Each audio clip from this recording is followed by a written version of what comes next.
Welcome everyone. My name is Artin-Tits. I am a PhD student here doing pure mathematics. Particularly I'm doing categorical representation theory, which we're going to see a little bit of like an introduction sort of as to what I do. But I'm going to try and keep it very elementary hopefully. This is following from my talk last week, but if you weren't here, I'm going to introduce things again, hopefully in a way that makes sense. But if you were here last week, that would be great. Okay, so the first thing, I'm not assuming that anyone knows what representation theory is.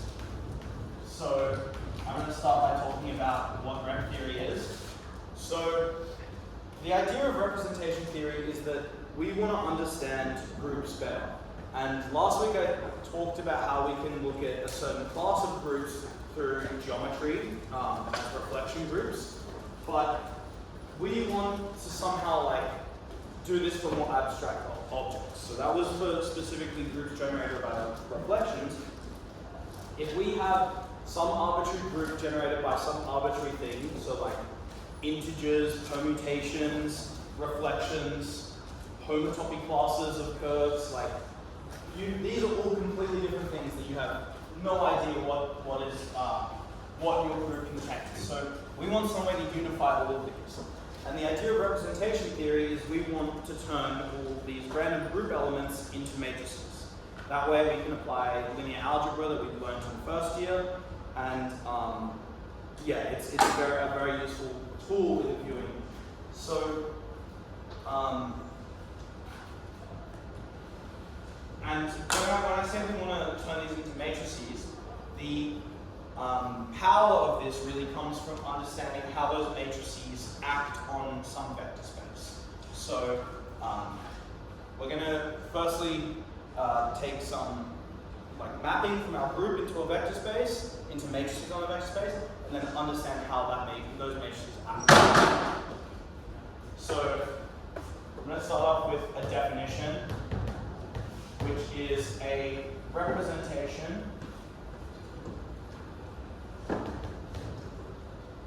of a group G on some vector space V is a group homomorphism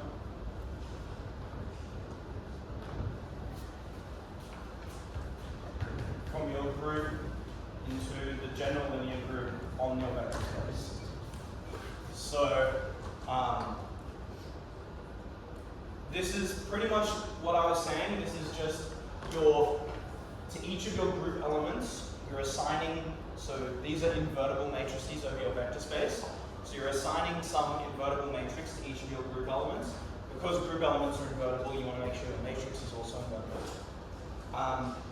And you want to make sure that it commutes. So what it means to be a group homomorphism is that if you take two group elements, G and H, and you multiply in your group and apply rho, this is the same as taking rho of G and then doing matrix multiplication with rho of H. So you want it to commute with this. You want your multiplication with the group elements to be the same as multiplication with the matrix elements. Okay, so this is, again, you can think of this as just assigning, I have so much unused space, maybe I'll try and capture this. This is assigning a matrix to each of your group elements.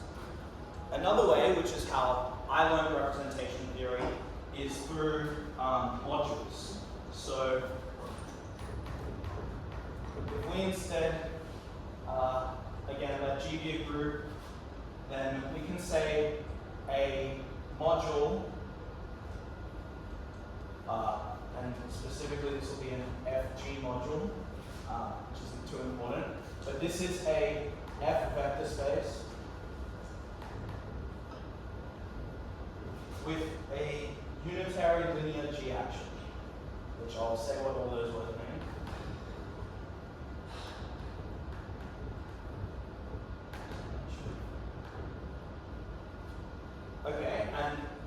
what is a unitary linear G action?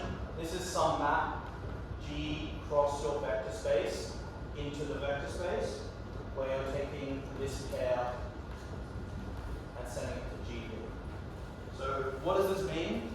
This pretty much means if you take multiplication of some group element and some vector element, this is something in your vector space. This is maybe a bit more confusing, but if you think about this as a vector and G, we want to associate a matrix, we're just saying we can take a matrix, multiply some vector, and that stays in our vector space. There's a bunch of axioms, which maybe I'll skip writing those out. Pretty much you want your group element to send your identity in your group to send everything to itself. You want this multiplication to be associative, and you want this to be linear. So multiplication across a sum will distributes nicely. So it's not completely obvious why these are the same. Took me a bit of time to understand that. I'd always heard about representation theory in this sense, and then I get to my honors rep theory course, and I was presented with this, and I was like, what the hell is going on? But the idea here is if you take some vector v, and you take a basis for your vector space, so I'm going to say that our vector space is spanned by E1 up to En. So you can think about it, this is Rn, and these are just the standard basis vectors, Euclidean basis. So we can then decompose any vector into a sum of our basis vectors. This is like what it means to be a basis. And then if we act some group element onto this, by linearity, that means we can just distribute it onto the e's.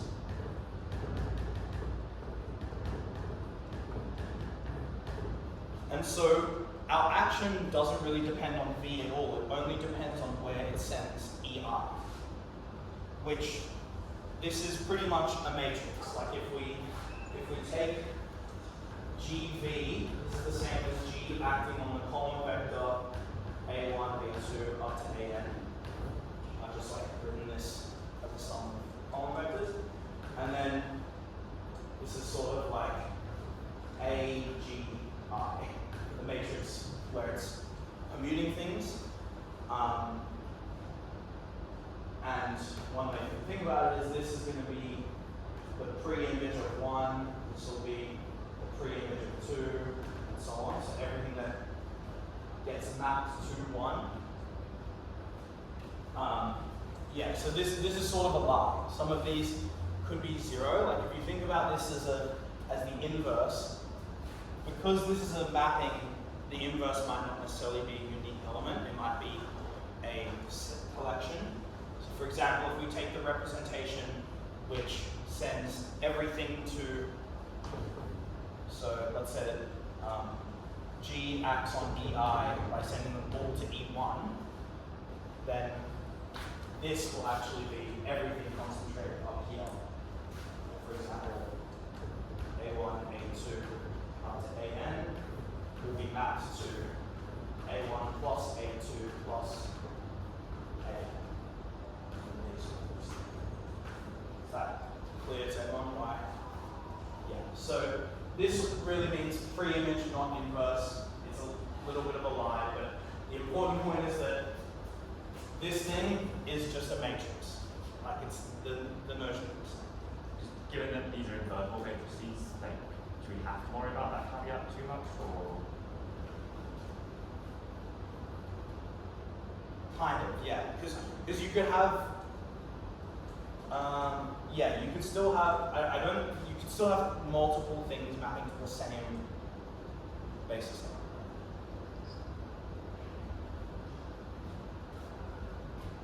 Awesome. Anyway, we can check out later, but I think so. Anyway.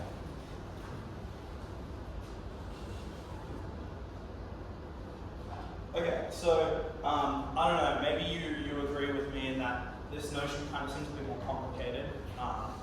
You know, this is sort of just saying anything I can attach a matrix to, but it's sometimes useful to interchange between these notations. So a lot of representation theorists at UCID are focused on representations of the symmetric group, and you'll see why sometimes the second notion is a bit more useful for that.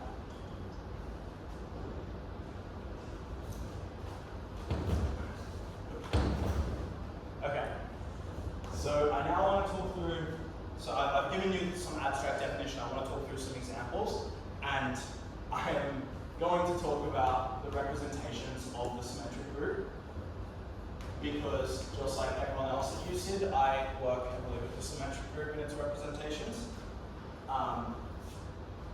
Okay, so last week we saw that you could realize the symmetric group as a reflection, which, if you didn't see that, pretty much the way you can, so a reflection is something which sends a vector to its negative and fixes the things orthogonal to that. And so if you think of Sn acting on some vector space E1 up to En, then Sn is generated by transpositions. So those are things of the form I plus 1. That means it's so Sn are permutations that swap the I plus 1 coordinate. And if we think of this acting on A1, A2, up to An, all it does is swap those coordinates. So A1, A2, Ai plus 1, Ai, An. So it just flips those two coordinates. You can sort of think like, if this is X, Y, Z, the transposition just like swaps your coordinate system. So this goes to X, Z, Y. If you flip it, split it.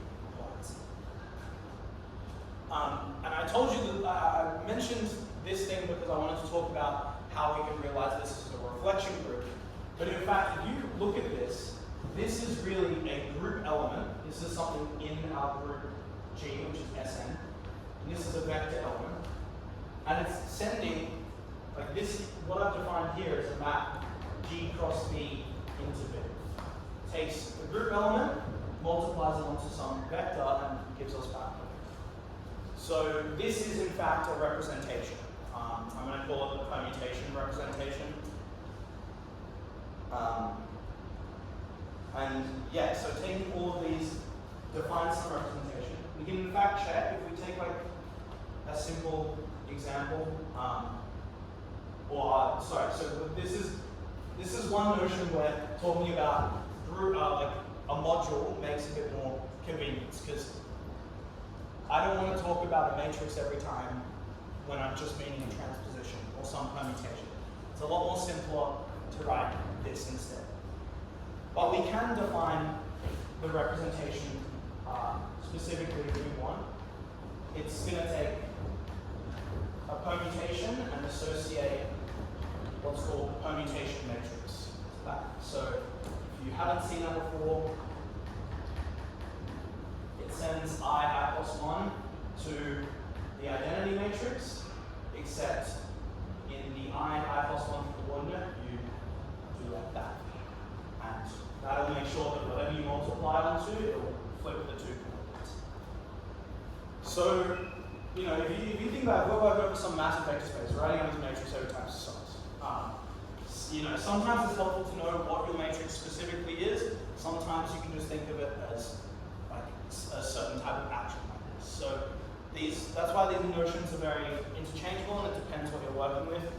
Generally, representation theorists for the symmetric group will use module notation instead.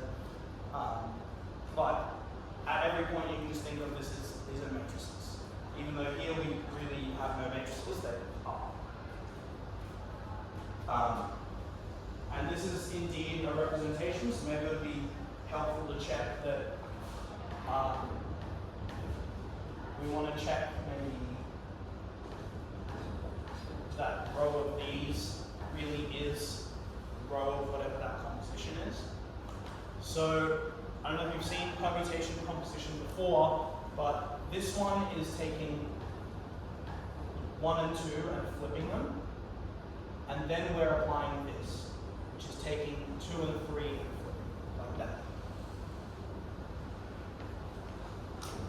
And so the resulting permutation sends 1 to 3.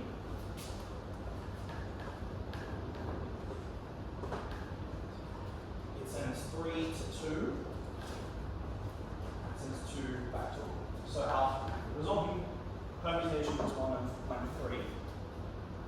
And in order to make sure this is a representation, we should check that these two things are equal.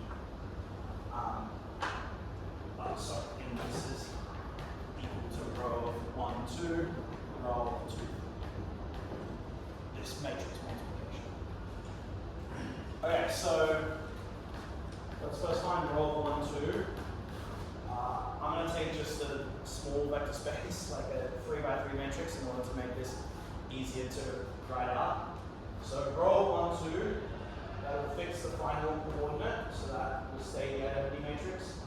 And then instead of being 1, 1, we flip those two to 0.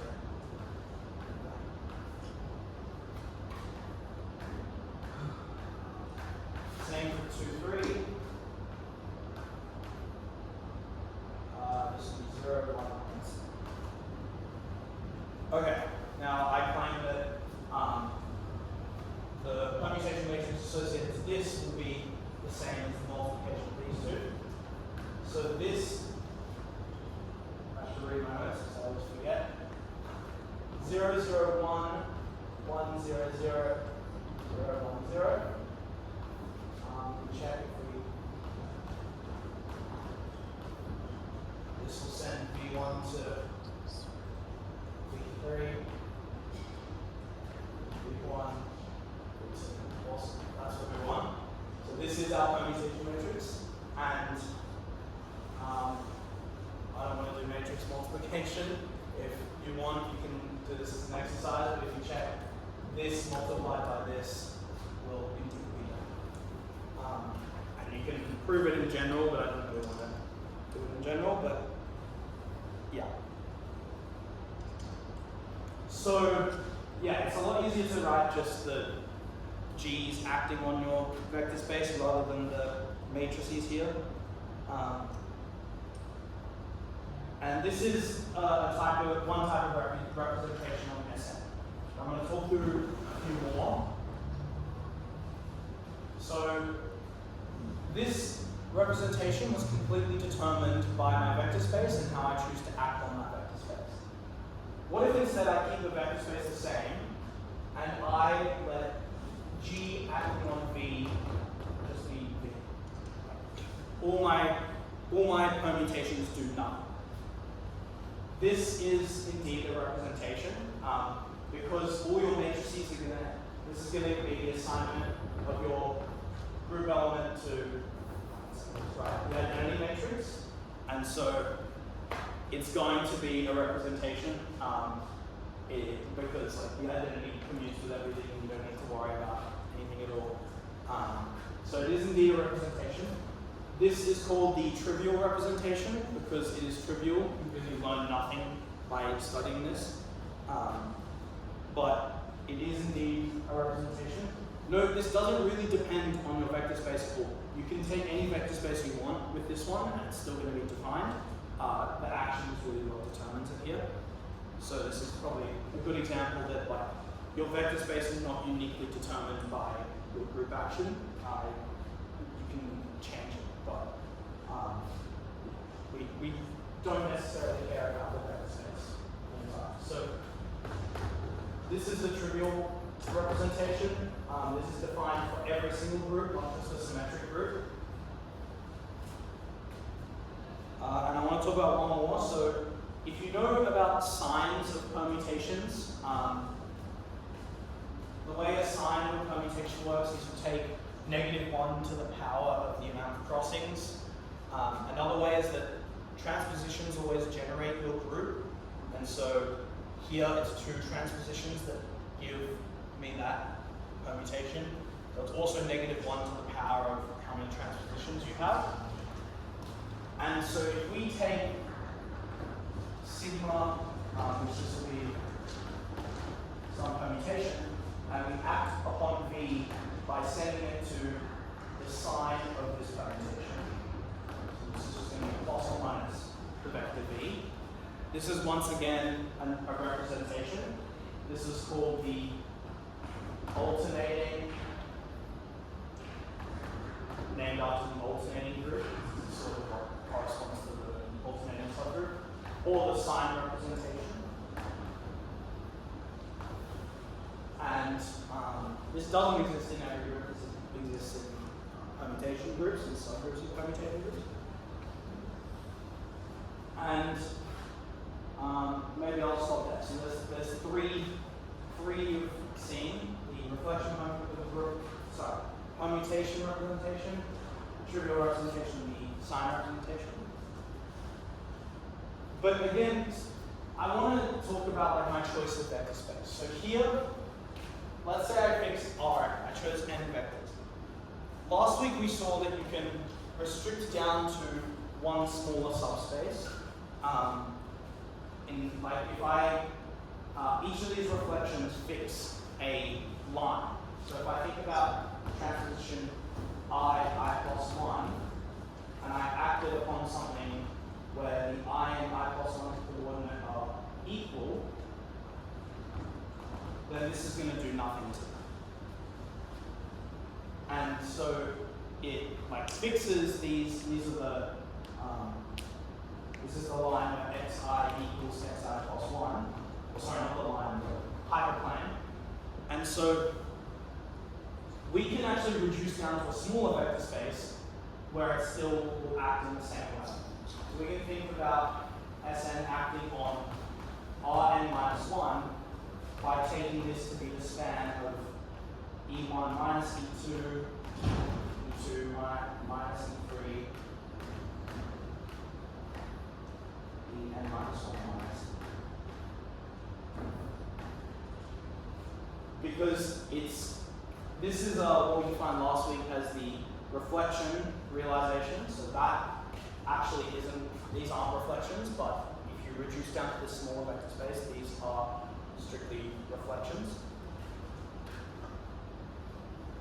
Okay, so the action that we define up there, over here, is actually just reflections. And so this is called the reflection or the standard representation of Sn. But what about the rest of it? Like, if I'm thinking about these are sitting in n dimensions, so I want to think about my entire action on Rn. Well, I can decompose this into this copy of Rn minus 1. This will be spanned by EI minus EI plus 1. And so what's the remaining piece? There's always a vector space decomposition. So the remaining piece is going to be what's, so I said this is what's not changed by one of these transpositions. So the thing that's not going to be changed by every transposition is where everything is equal, which will be the copy of R where you have x1 equals x2, x. So we can decompose our space into this, and let's think about the action on it. When the action of Sn on this part is the reflections or sign rep, or sorry, reflection or standard rep. And the action of Sn on here, what's Sn doing to this line?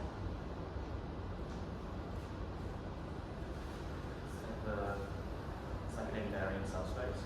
Yeah. So when your symmetric group acts on this, it doesn't change anything. It does nothing. So this is the trivial representation. Because every group element acts as the identity. Nothing changes.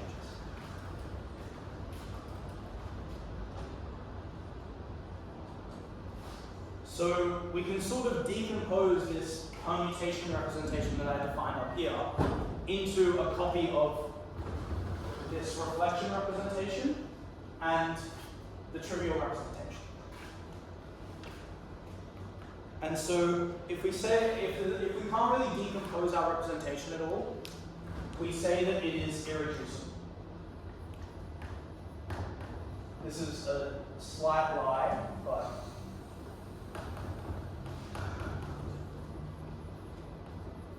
what we really mean is there's no, so these are sub-representations, and here they're proper sub-representations, they're not the entire space.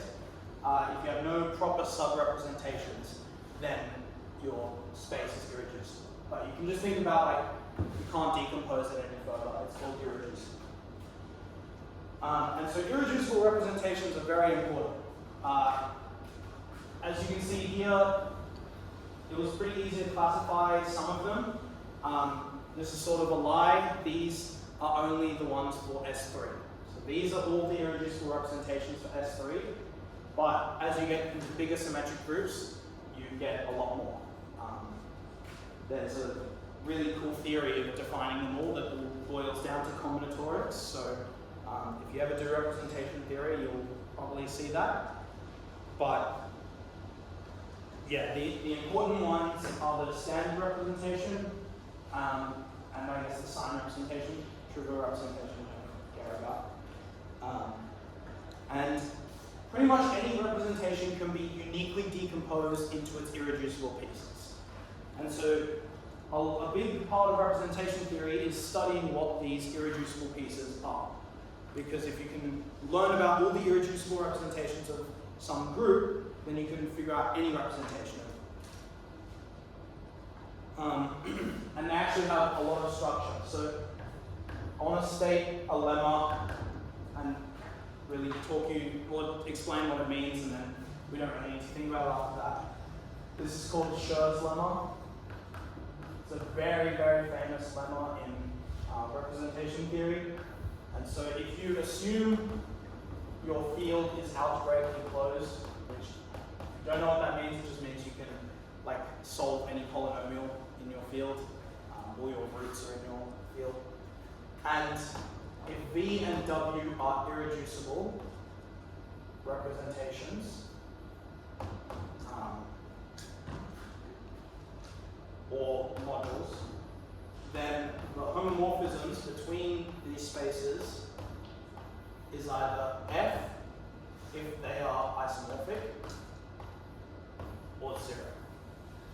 So that says if you take two irreducible modules or representations and you want to look at maps between them, they're either are no maps or they are scalar multiples if they're the same.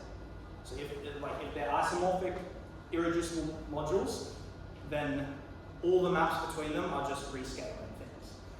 So irreducible modules are like very nice to understand because there's like they're pretty much uniquely defined up to some scalar multiple. So this is like I don't expect you to understand the full statement of this, but it's a very powerful theorem that relies completely on your modules being irreducible. Okay. Any questions now?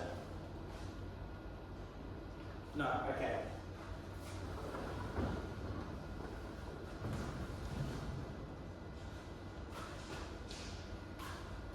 Just behind that, what did you already draw?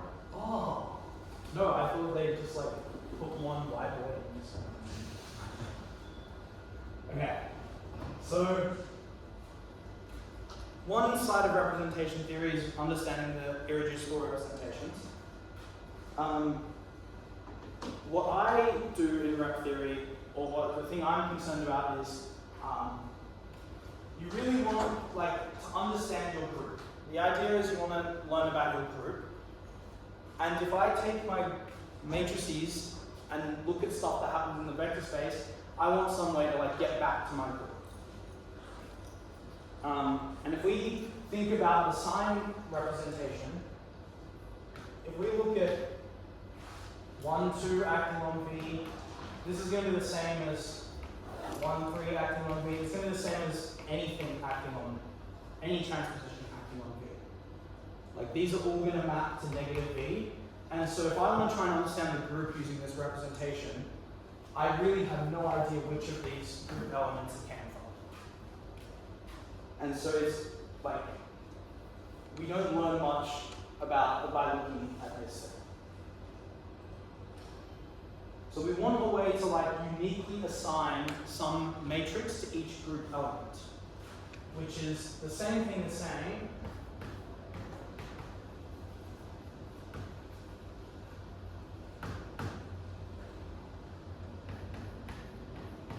if your map, your representation is injective, then you can invert every single element. So these are really a special class of representations called, so if it's injective, we say it's faithful.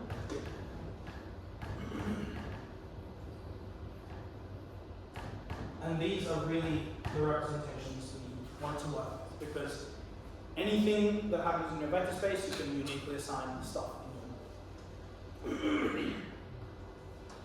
And a very important question within representation theory is, given some group, can you find a faithful representation? So for Sn, the reflection or standard representation is faithful.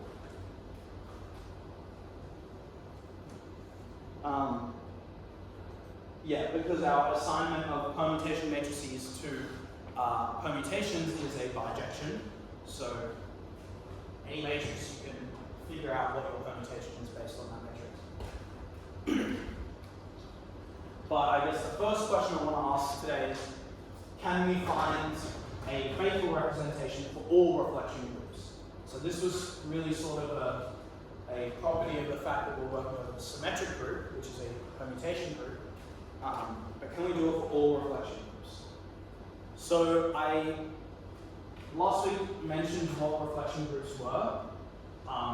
Today I'm going to do a bit of a quicker introduction to them. Pretty much it's groups which are generated by reflections in Euclidean space.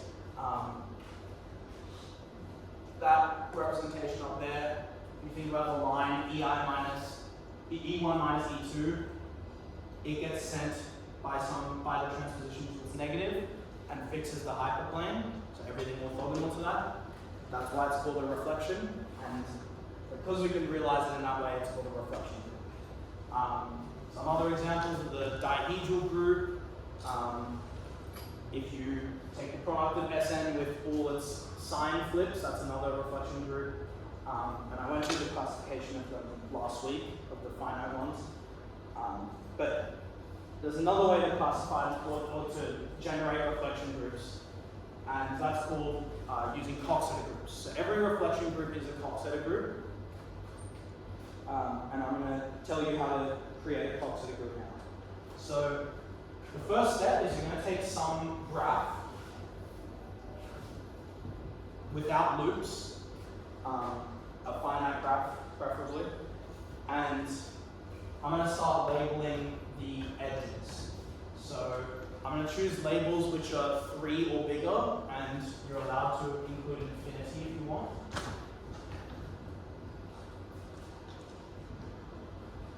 And then the Coxeter group associated to this graph is generated by Si for each vertex. So here there would be S1, S2, S3, and S4. And then the relations that we're going to have in our group are going to be that Si, Sj to the power of Mij is 1. And what is Mij? Mij is precisely your edge label, where Mii is 1, which is the same that Si squared is 1. So These are meant to be reflections, so if you reflect twice, you want to get back to the identity. And if Mij is infinity, then that means there's no relation. And so this graph completely determines some corresponding Coxeter group. And again, we went through the classification of all the finite ones last week, but pretty much the nice ones are where like you have just a line of 3s, maybe a 4 in there. If you start getting bigger edge labels, that's when things can start to go to infinite instead. So for example, if you have all of them being 3, then this is just a symmetric group. If you have that is the dihedral group, and that's what I'm going to talk about with this. Okay, so we want a faithful representation on this group. So it's going to coincide with our reflection one, our standard one, in the case of Sn, but we want it for all types. It's sort of a bit too much to hope that we can do it with just standard reflections in the way that we did over here. So we sort of need to we're going to define our vector space to be spanned by alpha I. We're going to take one basis vector for each thing in our group. And we can't just do our standard reflection representation on this. What we have to do is alter the geometry of our space. So we're really going to mess around with our vector space in order to make sure that this representation is faithful. So what I'm going to do is I'm going to define a bilinear form, which you can think about it. This is an inner product. This is just talking about what the angles between my vectors are. And so this will be -2 cos pi on Mij. And the reason why is we really want the information here to be encoded in our angle somehow. So like the less things commute, we want our angle to be bigger. Yes. So the smaller the Mij's are, that means that they commute better. We want those vectors to be closer together. So by enforcing this geometry, which I'll also mention this is -2 if Mij is infinity. But that's not completely important. With this in mind, we can act by reflections.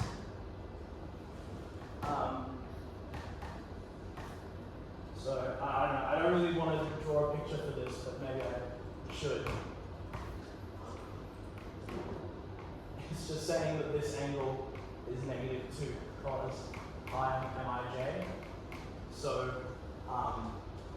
this number will get bigger the further away, will get bigger the bigger Mij is, because Mij is between 2 and infinity. So it really restricts where your things are. So you can think about in standard Euclidean space, when we had this reflection representation, everything was at right angles, not anymore. We're changing the way our geometry works to define this. Okay, then we can define reflections as Ri acting on the basis vector alpha j is alpha j minus the bilinear form of alpha I alpha j times alpha I, which in most cases is +2 cos pi on Mij alpha I. And this is like pretty much the same reflection formula that I taught you last week. It's just I've replaced my inner product with this bilinear form, and the map row from our group into here. Oh, sorry.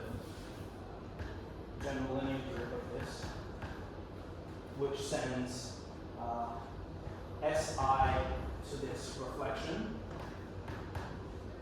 this is a faithful representation.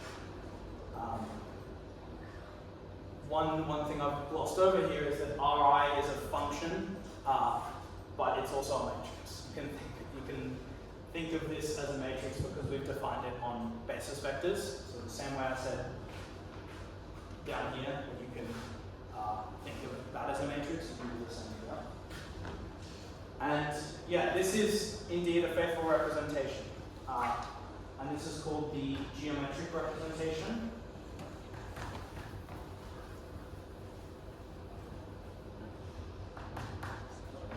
And in the case of Sn, it coincides with the reflection representation because all it does is alter the geometry of your space, otherwise it stays the same. And the geometry up there is nice. Here it's not. Okay, any questions? No, okay, well, the last thing I want to do is talk a bit about what I do. Someone has a question. Oh, yeah. Just because we're defining this GL over the some gamma, I think that is. Yeah. But like, how are we sure that this vertex set is a field? Because we have to define the like GL and the loop in the vectors. This is taking the span over the rings. Oh, okay. Yeah. Oh. So your coefficients are the product. Do I have a race screen? One and one. Thank you. Okay. So again, you don't need to think too much about that one. Like it's the same reflection representation. I'm just making my geometry a bit wacky so that things are faithful. Pretty much otherwise you can have two different reflections mapping to the same thing, which you don't want. I now want to talk about what I study, which is representations of Artin-Tits groups. And what an Artin-Tits group is we take the exact same construction.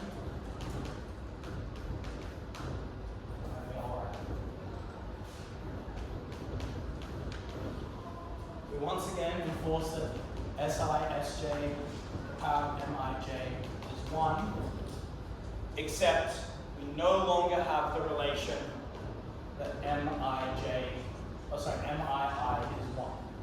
These no longer have a relation, so we now enforce that those are infinity, which again means no relation. So this is just saying that these are no longer reflections. Like earlier, that condition was saying that if I reflect twice, I want to get back to the same thing. Here, if I act twice, I do not get back to the same thing. And this is called the Artin-Tits group.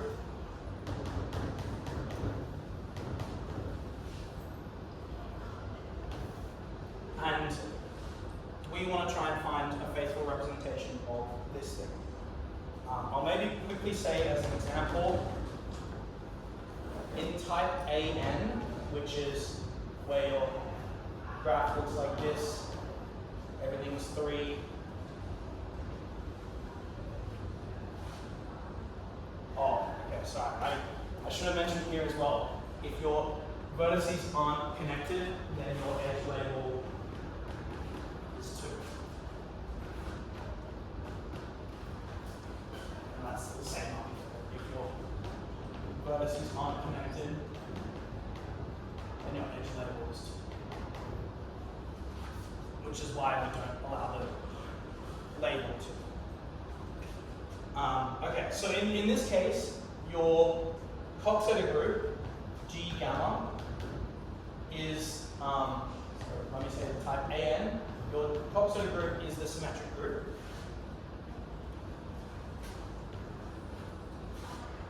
But here, your Artin-Tits group is the braid group. So if you don't know what the braid group is, it consists of braids on n plus 1 strands. So it's generated by things this is sort of where the unreflectiveness comes into play. Because if I apply this twice, it's going to be a break. It's going to be tied together. Which if I map this to the corresponding permutation, all I do is just enforce that this squares to 1, and this is a good old permutation. So these are sometimes called generalized break groups as well, because of that. These are like generalized symmetric groups, these are like generalized break groups. Okay, so we want a faithful representation of this. The first thought would be our geometric representation. Does that work? And you've got no shot, because that really depended on it being reflections. These aren't reflections. And so you're going to have, like, anytime you compose the same grade, it's going to fall apart. So this has no chance of being faithful. In Hecky algebra world, they do something called Q deforming in order to try and make things better, which I barely understand it, so don't worry. Pretty much up there we took a span over the real numbers. All we're going to do now is take a span over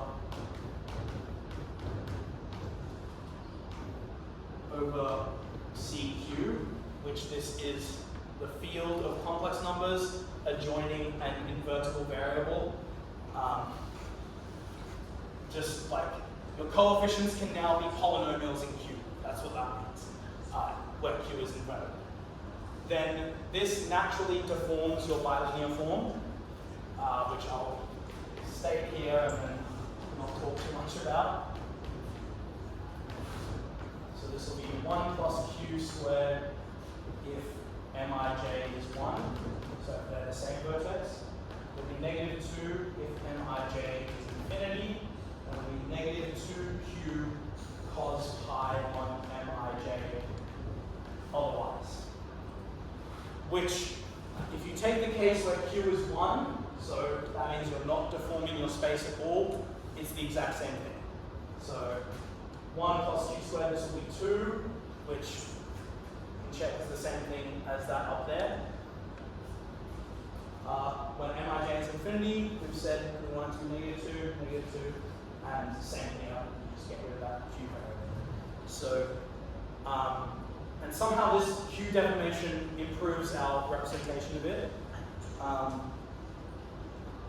And so we call this is the Burrard representation.